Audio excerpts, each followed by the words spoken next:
Welcome to Tone Talks. Welcome to Tone Talks. Welcome to Tone. How's everybody doing today? This is Antonio Moore. I wanted to come to you with a brief discussion around the college scandal that just came out. I wanted to give my opinion on it, connect the dots for you guys, because I think a lot of this has to do with racial wealth inequality, and particularly us not getting reparations as we were due. Everybody's out here talking, but a lot of people don't understand what they're talking about. Let's make it clear today.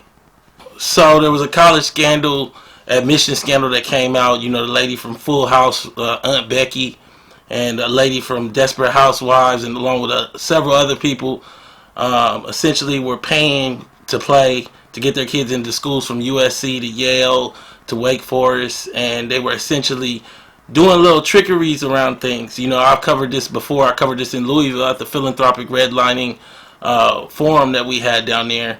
Essentially what you saw is the use of white privilege to access universities that clearly their kids didn't have the grades to get into. So we got told as African Americans we shouldn't get affirmative action because we're not good enough. You look back to what Scalia actually said in his opinion. He basically said that we should go to inferior schools with a slower track. Well, maybe this lady kid should have too. And I wanted to have the discussion because I wanted to kind of lay it out for you guys what we saw and how awful it is and what it means and how it means that reparations is basically the answer. You know, we got to close the racial wealth gap, and we got to do it in a real quick way because there's a lot of wealth about to be transferred, and white folks don't care how they going to use it to disadvantage us. So we look and looking at one of the examples so you guys can kind of get an idea of what was going on. I guess there's an easier track when you come through athletics. So you had the lady from Full House. She had her daughter actually get a kind of a rowing, crew rowing kind of access to USC admissions. The daughter gets into the school and she's just a vlogger. She be out there flossing and fronting and showing all the expensive stuff that she has on YouTube. So I just tell y'all, as somebody that went to UCLA, one of the top 10 institutions in the world, and also the top public university in America, what you see is that if you get in there from a background, say like mine, my parents had me young, 16. When I went to UCLA with a duffel bag. I remember seeing a lot of boomer kids that were getting dropped off from their parents from anywhere from Ladera to San Francisco. Black boomers were in the mix, and what you saw is it wasn't no representation of the ghetto up in there. It wasn't no representation of ADOS, like middle families in there. And what you see as a result is the consequence. We don't have no politics. Everybody trying to fit in. My charge is to be the reckoning, to make sure that Black America is represented appropriately.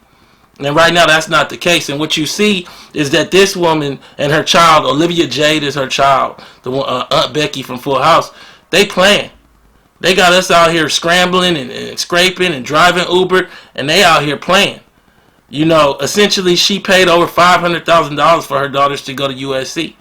That's in the documents released by CNN. And so I just wanted to bring to you a way to connect this to my larger discussion about the need for reparations and what inheritance is doing. Let's talk about it. I don't do nothing but data. 90% of the wealth is in white hands.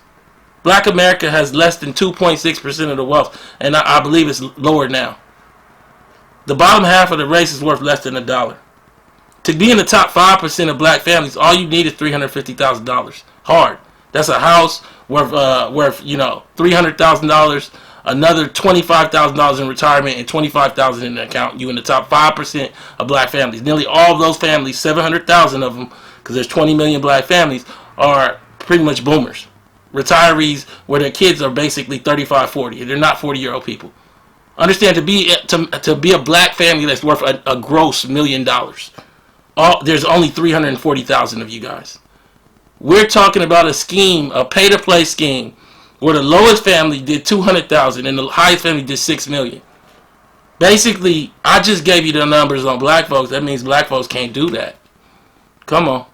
And the few black families that can, maybe 100,000 black families, 150,000 black families. That's it. So when I tell you we need reparations to be American, this is what we're up against. We are up against a system that is calcifying itself like we haven't seen since the Depression. Under Obama, he created a new class of white millionaire. I want to make sure you guys understand. In 2012, there were 4.5 million millionaires in America. By 2015, there were over 13 million. Understand that Obama did that by just, on one hand, not helping black homeowners, but on another hand, quantitative easing.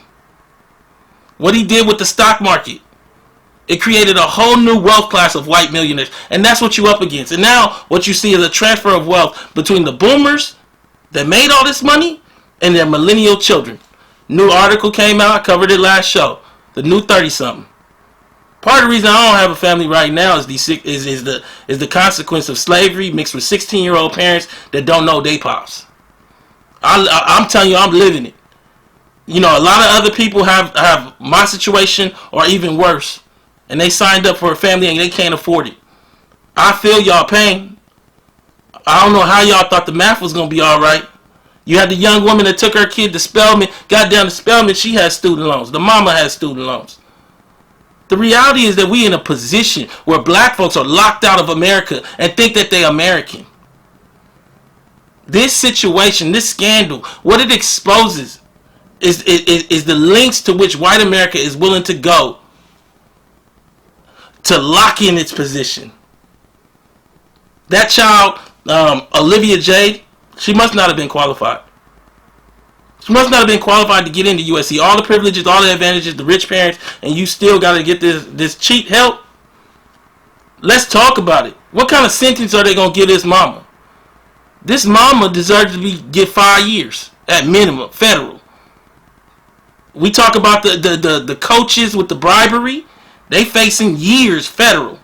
We talk about voting issues. They facing time federal.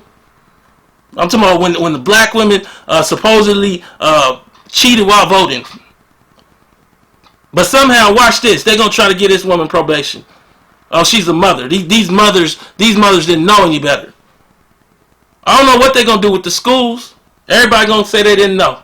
Didn't know. All the schools didn't know. That's crazy. Y'all knew what was going on. Now you come over to the children themselves. We had the black little girl recently with the SATs. She had to redo the SAT. So Olivia Jade should get bumped out of school. All the curriculum, all of the grades and everything get erased. And you reapply in the fall. And if you get back in, I don't care what age you are, then you just start again as a freshman. That's what you do in this situation. That's what you would do to a black child. So I come and I say this, and I say what we see is CNBC released this article last week. We're set to see the largest wealth transfer in history be given from American white boomers to their millennial children, and they're already doing it. They do it through taking care of their kids. They do it through paying the private tuition, paying the student loans. They do it through moving out the house early, giving it to them while they're still alive, and we just gonna travel the country in an RV. They do it in all kind of ways. And then we got an overrepresentation of this little group of black families in LA, in San Francisco, that can give their kids $50,000. That's like, look, stop talking. It's 30,000 of y'all. See, the thing that I've been able to do for y'all is tell y'all the data so we can stop saying black people aren't a monolith. I'm telling you right now, in terms of wealth, the middle black family has little to none. Bottom half of the race is worth less than $1 combined. There aren't really any wealthy blacks. You got a girl, Bree Joy, whatever her name is. She went on there with Ocasio-Cortez, let that woman talk crazy. Didn't challenge that woman, Ocasio-Cortez, when she said, what is black? What is black is poverty. But see, Bree got on her Twitter talking about class-based initiatives, talking about like how there's rich blacks. You don't understand the data. Stop trying to be a race person if you're not a race person to get on TV. Fundamentally, what we see is that black pundits that last week were saying, why do y'all want reparations? We just need class-based stuff. Or just roll with Bernie. This week, they want to talk about the symptom of why we need reparations. This scandal is why we need reparations. This scandal is not answered by just a slap on the wrist or going to jail. This scandal shows you why we cannot access USC and UCLA and top-tier jobs without wealth. Look, we're not talking small money here. We talking big money. Reparations is in the trillions. We done tabled it. ADOS is here. ADOS is here to make sure that we talk about this thing in a real way, that we connect the dots, that we show you that this isn't just one family or 50 families. This is America. For a long time, people have been talking that don't know enough to be talking. We here to make sure that the discussion is told the right way. This is Tone Talks. I wanted to come to you with a brief discussion, kind of hash out what I saw with this scandal. I think in a lot of ways it exposes the reason it's so hard for you in your life right now. The privileges, the advantages. This is the story that got told. This just leaked out. But what's the difference between this and there's a new article that came out where white boomers are paying for their kids' down payment. That's the only way they can buy a house in many of these cities. This is the same lawnmower parent. That's what they call it. They move from the helicopter parent, the helicopter's over their life, to the lawnmower parent that basically mows everything down. Well, what happens when you don't have no lawnmower? What happens when you don't have no parent to do none of that stuff? America's supposed to be about free trade, free enterprise, and what a man can do with his own tools. These people are working with 8s. Let me say it again. These people are working with 8s or maybe even 10s. 4 grandparents with 4 hands, and then 2 more parents. They own hands, they don't even use them. And I'm talking about 38-year-olds. So you 38, your kid going to college, you expect to pay for your kid to go to college, and you expect to help your mama. All the while their mama is paying for their kid and paying for their grandkid and the kid to get the house, the tuition, and everything else. You can't be here on this. Reparations is going to make all this clear. ADOS101.com to see our full agenda. I just wanted to come to you and say, this scandal is so big in terms of telling everything. These black pundits that are coming out now trying to talk about the symptom of this scandal need to be called to task as well. Pull up their tweets from last week and show them. You just said this about reparations. Can't we just wait for UBI or Medicare for all? Is that going to be enough for us? Now you want to talk about the symptom? Come on, man. So look, tune in to Breaking Brown tomorrow. She's going to be fleshing this out even more at 6:30 Pacific, 9:30 Eastern on her YouTube. And then I'm going to be here Friday. We'll see what I bring up. I'm definitely going to touch this too. Thank you so much for tuning in. Tone Talks out. Tone Talks brings to you the difference between black wealth and white wealth explained in less than 2 minutes.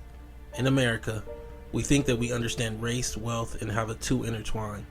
We believe in a sharing of wealth among the races that largely does not exist.